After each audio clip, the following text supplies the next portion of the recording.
შემოგვიერთდა ფერიცვალების დედათა მონასტრის წინამძღვარი იღუმენია მარიამი მიქელაძე. დაგლოცეთ დედა მარიამ, დიდი მადლობა რომ ხართ ჩვენთან ერთად. გილოცავთ დღევანდელ დღეს. მრავალს დაესწარით. დიდი მადლობა თქვენს და მეც გილოცავთ დღევანდელ დღეს და მთელს საქართველოს ულოცავთ დღევანდელ დღეს. დღეს დიდი დღე არის, ძალიან მნიშვნელოვანი ისტორიული თარიღი არის. აღსაყდრების დღეა ჩვენი პატრიარქისა 42 წლის წინ 1977 წლის 25 დეკემბერს იცის მაყურებელმა აბრძანდა სრულიად საქართველოს კათოლიკოსი პატრიარქი ილია მეორე საპატრიარქო ტახტზე და ყველა ერთხმად აღნიშნავს რომ ამ პერიოდიდან იწყება ახალი ერა, ახალი ეპოქა საქართველოს როგორც ეკლესიის ისე ზოგადად ჩვენი ქვეყნის ისტორიაში. თქვენ ბრძანდებით, აი დედა თეოდორას მილოცვა და კომენტარიც მოვისმინეთ ახლა თქვენ დედა თეოდორა, დედა ელისაბედი, რომელიც დღეს ჩვენი სტუდიის სტუმარი იქნება, ასევე დედა ელისაბედი მესხიშვილი და კიდევ სხვები ბრძანდებით ერთ-ერთი პირველები, ვინც პატრიარქის ირგვლივ შემოიკრიბეთ სწორედ აი აღსაყდრების პირველივე წლებში და გახდით სიონის მრევლის პირველი წევრები, თუ შეიძლება რომ ასე ითქვას. როგორ გაიხსენებთ დედა მარიამ იმ პერიოდს? როგორ იყო მაშინ პატრიარქი? როგორ შემოგიკრიბათ და აი საერთოდ რა შეგიძლიათ რომ ამ პერიოდის შესახებ გითხრათ? ამ პერიოდს ვიხსენებ როგორც ბედნიერ ბავშვობას და გუშინ პატრიარქმა ჯერ ილოცა სამებაში, მე საპატრიარქოში მივულოცე, ჩვენ ეს დღე არის ტრადიცია ესეთი, რომ ჩვენ მონასტრებიდან დედები მივდივართ და ვგალობთ ხოლმე, როდესაც მოდის ლოცვიდან, მე ყველანი აგვეყვანა ზემოთ, დაგვლოცა იქაც და მე წავედით სიონში, იმიტომ რომ იქ აღასრულა ზიერების წინა ლოცვები, მაგრამ ეს სიონის ლოცვა გუშინდელი ისე გავდა იმ დროს პირველად რომ მივედი სიონში, არ ვიცი რითი და რა მოხდა, რაღაცნაირად ძალიან მშვიდი იყო, გარინდებული, წყნარი და რაღაც ლოცვა იყო საოცარი მაშინ და აი ის დრო გამახსენდა პირველად რომ შევედი სიონში და ეგეთ აი იგივე რაღაც ვიგრძენი, იგივე ადგილზე ვდგები ხოლმე სიონში რომ მივდივარ, მაშინ რომ ვიდექი და თითქოს ამდენმა წელმა გაიარა და ეს ბედნიერი წლები გამიცოცხლდა გუშინ საღამოს. როგორი იყო, იცით, რაღაც ერთი ოჯახი იყო, ბევრი ხალხი არ დადიოდა, ძალიან ხშირად ვხედავდით ხოლმე პატრიარქს, ახლა ეს ფუფუნება აღარ გვაქვს. თუმცა მის ყოფნას ყოველთვის ვგრძნობთ. ასევე მის არ ყოფნასაც თუ გადის ხოლმე ქალაქიდან და ქვეყნიდან. მაგრამ მაშინ იყო რაღაც სხვანაირი, მართლა ყველანი ახლოს ვიყავით, ყველა ერთმანეთს ვიცნობდით.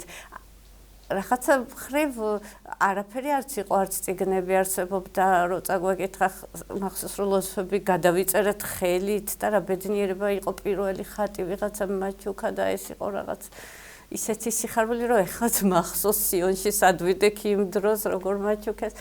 ხო და იმ დროს რაღაც ბევრი ახალგაზრდა მოვიდა ეკლესიაში. ის ვფიქრობ რომ რატო იყო რომ მაშინ ესე ადვილი იყო ეკლესიაში მოსვლა და ეხლა ძალიან გართულდა ეს ამბავი. ამას თავის მიზეზები აქვს, რომელიც ცოტათი მოვიფიქრე რამდენად ცოტა მივხვდი რა ხდება და თუ მოვახერხე მე ვიტყვი, მაგრამ ეხლა მინდა ვთქვა იმაზე რომ პატრიარქმა რომ დაგვინახა რომ ბევრი ახალგაზრდები ვიყავით, რაღაც დაიწყო ეს ერთად შეკრება ჩვენი მამა დავითს მეხანდელმა უფედანილს დაავალა ეს ამბავი. კვირაში ერთხელ გავდიოდით, გარეთ ხშირად მარტყოფში ჩავდიოდით, სადაც უწმინდესი აშენებდა რეზიდენციას. მაშინ უწმინდესი თვითონ იყო ჩვენთან ერთად და გვასწავლიდა შრომას. ბიჭებს ასწავლიდა როგორ დაალაგონ ბოსელი. ჩვენც რაღაცა ვმუშაობდით ფიზიკურად, თუმცა მიუჩვევლები ვიყავთ, მაგრამ ეს ძალიან დიდი სიხარული იყო. მე ვკითხულობდით ტრაპეზის დროს და აი როგორ გითხრათ, აი მართლა უღრუბლო ბავშვობა. მე დაიწყო სულ სხვა პერიოდი. მე მგონია რომ ჩვენმა ეკლესიამ აი თითქოს მოკლე რაც მე მახსოვს ამ პერიოდში გამოიარა ყველა გზა. აი ალბათ ეგრე იყო სახარებაში ხო გალილეაში რომ დაიწყო პირველად მაცხოვრებმა რომ შემოკრიბა თავის მოწაფეები კერვადარებ, მაგრამ რაღაც პარალელის გამოგვიყვება. როგორ გითხრათ, აი რაღაც ხასიათი ყოველთვის ეგეთი, როცა რაღაცა კარგი ხდება, მაინც ყველაფერი იმას გავს, რაც წერია სახარებაში.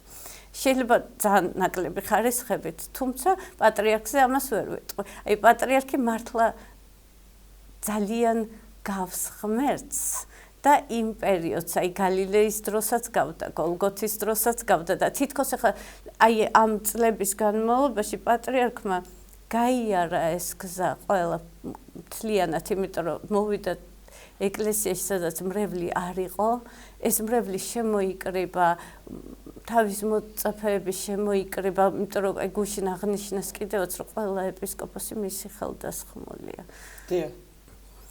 ააშენა ეკლესიის სტრუქტურა შექმნა, აი ყველაფერი მონასტერი ფაქტიურად ჩვენ დროს მონასტერში იყვნენ მარტო მოხუცი დედები. მე არ ვიტყვი, რომ ეს მონასტერი არ არსებობდა, იმიტომ რომ მათ შეინარჩუნეს ლოცვა და სიყვარული, რაც ყველაზე მთავარია, მაგრამ უკვე იმდენად მოხუცები იყვნენ, რომ აი მონასტრის მოვლას, შრომას ფიზიკურად ვეღარ ახერხებდნენ. ჩვენ რომ მივედით და ისინი დაგხვდნენ, ეს ძალიან მნიშვნელოვანი იყო. მაგრამ ჩვენ რომ მივედით, ეს მაინც სასწაული იყო, იმიტომ ფაქტიურად ეს წყდებოდა უკვე ეს მონასტრული გამოცდილება. დიახ, აი თქვენ რომ მიხვედით ეკლესიაში, იყავით ძალიან ახალგაზრდა, როდესაც გადაწყვიტეთ უკვე ეს გზა აგერჩიათ და გამხდარიყავით მონაზონი 24 წლის, ხო, როგორც ვიცი. ძალიან დიდი ნდობა იყო ალბათ პატრიარქის მხრიდან, თქვენ დამიც ასევე სხვა თქვენი თანამედროვე სასულიერო პირების, დედების და მამების მიმართ და ძალიან დიდი პასუხისმგებლობაც. აი ამ ფაქტს დღეს როგორ აფასებთ და ზოგადად თქვენი ურთიერთობის შესახებ, აი პატრიარქთან ურთიერთობამ ამდენ წლიანმა თქვენ როგორც პიროვნებას რა მოგცათ? ხო, აი კი, ნამდვილად უწმინდესის სარწმუნოებით მოხდა ეს ყველაფერი. არ ვიცოდით ჩვენ მონასტერი რა იყო. უწმინდესმა გაგვიშვა რუსეთში, პიუხტიცაში მონასტერში, რომ იქ გვეცხოვრა ერთი თვე. იქაც ხა რას მივხვდებოდით ერთ თვეში რა არის მონასტერი. ჩამოვედით და უკვე რაღაც ეს სურვილი იყო, რომ ძალიან მოგვინდა რა ღმერთის მსახურება. ბოლომდე მაინც არ ვიცოდით სად მივდიოდი, მაგრამ ალბათ არც არავინ არ იცის ბოლომდე. და ფაქტიურად ეს მონასტერი როგორ ჩამოყალიბდა, მე მახსოვს მეუფე დანიელმა. მაშინ თქვა რომ მეც არ ვიცი, არც იმან არ იცოდა, არც ჩვენ არ ვიცოდით, პატრიარქი ენდო ღმერთს, რომ ყველაფერი წინ წავიდოდა და ადვილი არც არის, ეხლა უფრო ხვდები, მაშინ რაღაცა ღმერთი უბრალოდ გვატარებდა ჩვენ. რო არა პატრიარქის სარწმუნოება, ლოგიკურად ეს აი ვერ გადადგავდი ამ ნაბიჯს. განსაკუთრებით ჩანდა ეს ფოკაზე. იმიტომ რომ დედა ელისაბედი, როდესაც გაუშვა ფოკაში, ეს ჯერ თვითონ რა ხდებოდა ამ ფოკაში, ხო როგორი ძიმე სიტუაცია იყო, თვითონ ჩაეწერა იქ, იმიტომ რომ მიწა ეყიდა და სახლი ეყიდა და მე დედა ახალგაზრდა იყო დედა ელისაბედი, მობილური ტელეფონები მაშინ არ იყო. გზა იკეტებოდა, ტრანსპორტიც არ დადიოდა ზამთარში. ანუ საკმაოდ რთული რაღაცა იყო, მაგრამ აი პატრიარქი ღმერთს ენდოდა, დედა ელისაბედს ენდო. მე იქ დაძაბული სიტუაცია იყო, მე რაც მახსოვს, ერთ ამბავს მოვყვები თუ შეიძლება, იმიტომ რომ მოგვიყევით. ეს არის მთელი პატრიარქის მთელი მოღვაწეობა ასეთი იყო. მაგრამ ამ ერთი მაგალითით შეიძლება წარმოიდგინო, რომ სულ ესე იქცეოდა პატრიარქი. ეხლა ფოკაში რა თქმა უნდა ძნელი იყო მოსახლეობა, მე მგონი ყველაზე რთულ პოზიციაზე დედა ელისაბედი იყო მაშინ.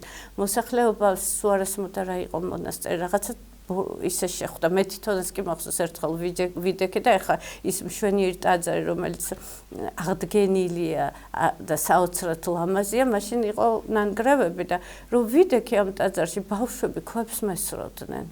გარედან, აი საკურთხეველი ღია იყო და ბავშვები ისროდნენ. იმიტომ რომ შემოსილი თან არ ვიცი, აი რაღაცა აგრესია არსებობდა.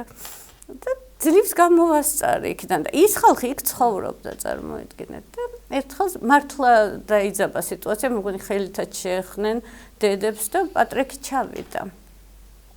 და რა გააკეთა, იმიტომ მეც იქ ვიყავი და მახსოვს საოცარი სიხარული და მშვიდობა, რომელიც იქ დამყარდა. გეგონება არასოდეს არ ყოფილა დაძაბულობა. თუმცა როგორ მოახერხა, ჯვარი დაკიდა დედა ელისაბედს და დაამწყრივა მთელი ხალხი, ადგილობრივი მოსახლეობა და დიდი მადლობა რომ მონასტერს ესე მხარში უდგეხართ და ყველანი ემთხვიეთ ხელზე იღუმენიას და ისინიც უხმოდ დაემორჩილნენ და აბსოლუტურად გაქრა ეს თითქოს გადაუჭრელი პრობლემა უკვე აღარ არსებობდა. და ესე ბევრჯერ მოიქცა. დიახ, და სწორედ ეს ხაზი მინდა დედაო რომ გავაგრძელოთ, ანუ პატრიარქის უდიდეს დიპლომატიას, შორჭრეტელობას და სიბრძნეს უკავშირდება. ჩვენ ვიცით მისი ძალიან დიდი როლი, უწმინდესის უდიდესი როლი საქართველოში პოლიტიკური აი დაძაბულობები როცა არის, როგორ განმუხტავს ხოლმე და აი ამ კრიტიკულ სიტუაციას როგორ ასე ვთქვათ გაანეიტრალებს.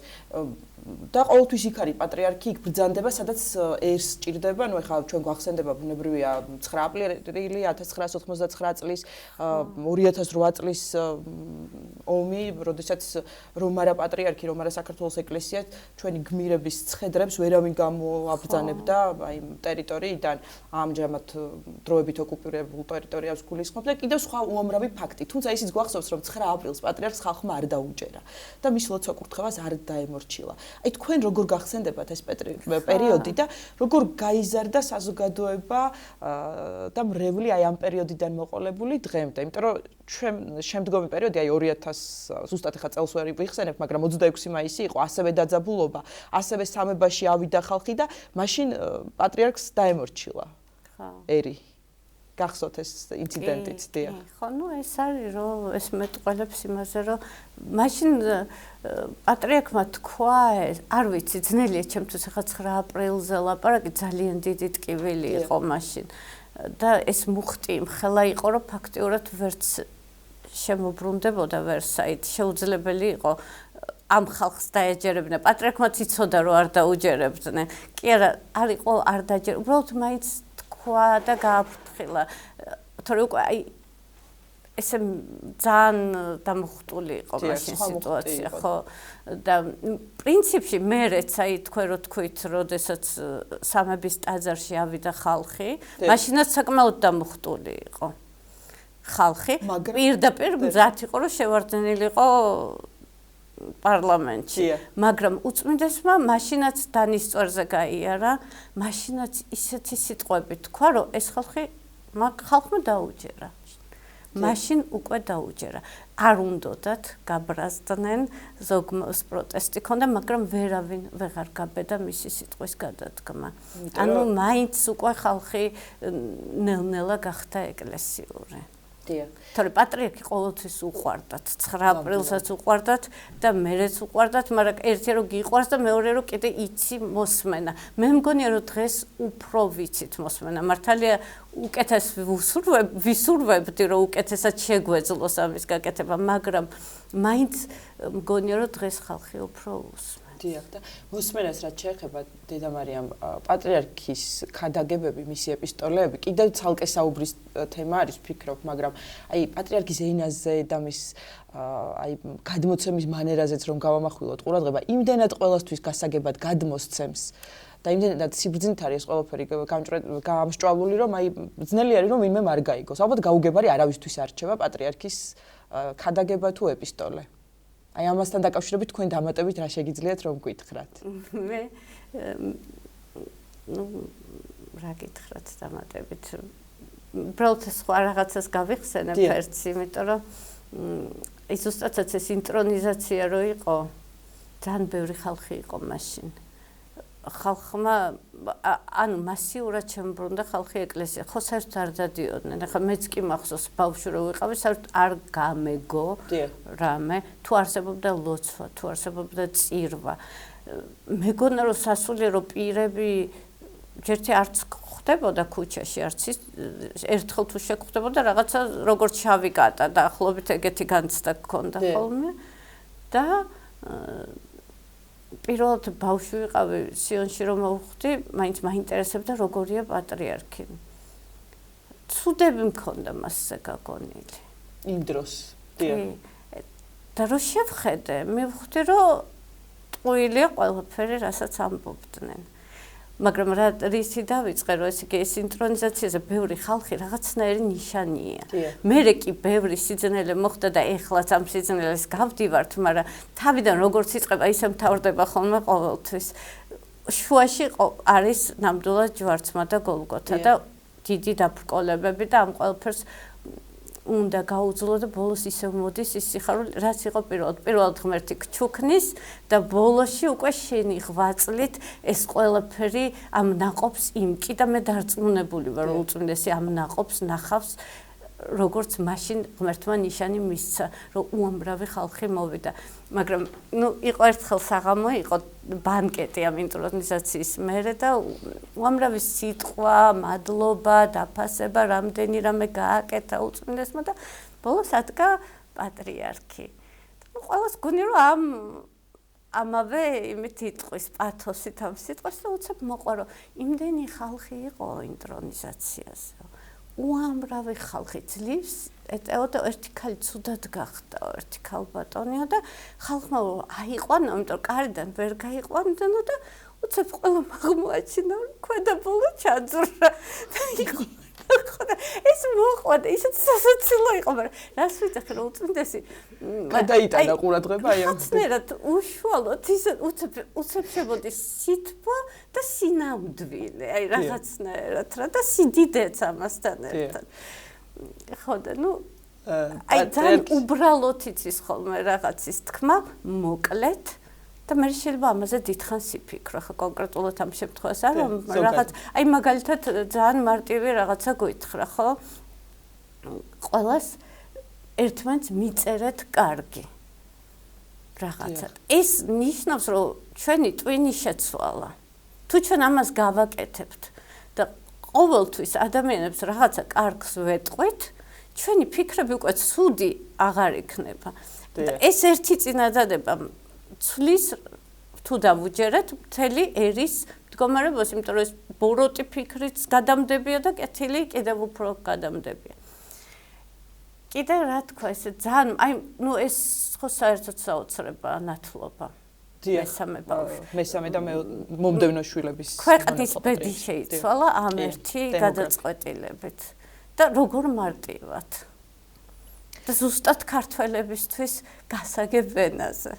დედა მარიამ, თქვენ პატრიარქის საოცარი იუმორის გრძნობაც ახსენეთ ახლა და აი საინტერესოა ასევე აი მის პიროვნებაზე რომ ვისაუბროთ, გაბრაზება თუ იცის პატრიარქმა და თქვენ თუ გახსენდებათ მისი გაბრაზება, საკუთარ თავზე თუ გამოგიცდიათ. იცით რა, მე მახსენდება რამდენი რამე არ გავაკეთე ისე როგორც პატრიარქს გაუხარდებოდა. არც ერთხელ არ მახსენდება მისი შენიშვნა. ერთხელ მახსენდება მისი თვალები მარტო. და მივხვდი რას, რომ პატრიარქს ყოველთვის ვუყვარვართ. ოღონდ ეს სიყვარული არის სიხარულთან ერთად, როდესაც ისე ვიქცევით, როგორც ღმერთს უნდა და მას უნდა და არის საშინელი ტკივილი, როდესაც ამას ვერ ვაკეთებთ. და აი ეს ტკივილი ვიგრძენი და არა გაბრაზება და არა ის, რომ როდისმე ეწყინა და არ გაპატიებს. ანუ ჩვენ რაღაც ძალიან ბედნიერები ვართ, ეს უძღები შვილის იგავი, ისეთი იგავია. ყველა ადამიანი თვითონ განიცდის ალბათ. ხშირად არის რომ ღმერთსაც ტოვებ და ხშირად არის რომ შესაყვარელ მოძღვარსაც ტოვებ და იმათ უმადურებ, შვილებისთვისება ეს უმადურობა. და მშობლი და ჩვენ ყავს, ღმერთი ყავს ნამდვილად, რომელთანაც არ გეშინია, რაც არ უნდა დააშავო, მიხვიდე და შენდობათ ხოლმე, იმიტომ რომ იცი რომ ის სიყვარულით გელოდება. ერთი წუთი გრჩება დედა მარიამ და აი რომ თქვენ ალბათ მიულოცავთ ბუნებრივია მის უწმინდესობას ინტრონიზაციის დღეს და რა გაქვთ სათქმელი დღეს, თუ გაქვთ მისთვის პატრიარქისთვის რაიმე სათქმელი, რაც გინდათ რომ აი ჩვენგან ჩვენი ეთერიდან უთხრათ. მე მართალი რომ გითხრათ, ძალიან ბევრი ცუდი რაღაცა მოხდა ამ ბოლო პერიოდში, მაგრამ ღმერთმა დამანახა რაღაცა კარგი. და ორი რაღაცა დამანახა კარგი. ერთი ის, რომ საოცარ ახალგაზრდებს შემახვედრა. ისეთი ბავშვები მოვიდნენ, რომლებიც ღმერთსაც ეძებენ, სიკეთის კეთებაც უნდათ. და საოცრად გააზრებული აქვს ეს ყველაფერი. 18-19 წლის ბავშვებს. ბევრად უფრო რაღაც ჩამოყალიბებულები და დამოუკიდებლები არიან, ვიდრე ჩვენ ვიყავით თუნდაც 24 წლის ასაკში, როცა უწმინდესი ესე გვენდო და ამ ნდობით გაგუზარდა რაღაცნაირად. ეს ბავშვები რაღაც სხვანაირები არიან, დამოუკიდებლები, გადაწყვეტილების უნარის ფონდა არიან ისევ აი კარგისკენ მომართულები. ეს კარგი მათ გადაწყვეტილი აქვთ რომ აკეთონ და აი ჩემთვის ეს რაღაც ესეთი სურათია რომ ამ რაღაც საშინელ ფონზე ამოდის ძალიან ლამაზი ყვავილი და ეს ყვავილი ნამდვილად პატრიარქს ეძღვნება. კიდე მინდა ვახსენო ვაჟა გაფრინდაშვილი. იმიტომ რომ ამ ადამიანის გმირობა ეხლა რასაც აკეთებს არის იმის დამადასტურებელი რომ ერი ცოცხალია. ხა ვაჟა გაფრინდაშვილი ჩემი ქირურგიც იყო. მე მახსოვს ოპერაციას რომ მიკეთებდა მისი თვალები, რომელიც ადამიანური იყო და ბოლომდე სავსე იყო თანაგრძნობით. ანუ გარდა იმის რომ კარგი ქირურგია, კარგი ადამიანია და ადამიანურად ეხმარება თავის პაციენტებს. ყველას, მარტო მე არა. და ეხლა რასაც აკეთებს ამ ადამიანს სხვანაირად უბრალოდ არ შეუძლია. ეს მისი გმირობა კი არ არის, ეს მისი ბუნება. უბრალოდ მე მივხვდი რომ და ჩუმი ადამიანია, ლაპარაკიც არ უყვარს არასოდეს. აი ესეთი ადამიანები ალბათ კიდე ბევრნი არიან, ოღონდ ისინი როგორც წესი არ ჩანან და ესეც იმედს მაძლევს. ძალიან დიდი მადლობა დედა მარიამ, დიდი მადლობა რომ იყავით ჩვენი სტუდიის სტუმარი. მიუხედავად იმისა რომ ვიცი რომ წირვაზე მიბრძანდებით მცხეთაში სვეტიცხოველში და ძალიან გეჩქარებოდათ, შევახსენებ მაყურებელს რომ გადაცემის სტუმარი იყო და პატრიარქის ღვაწლზე საუბრობდა ფერითვალების დედათა მონასტრის წინამძღვარი იღუმენია მარიამი მიქელაძე.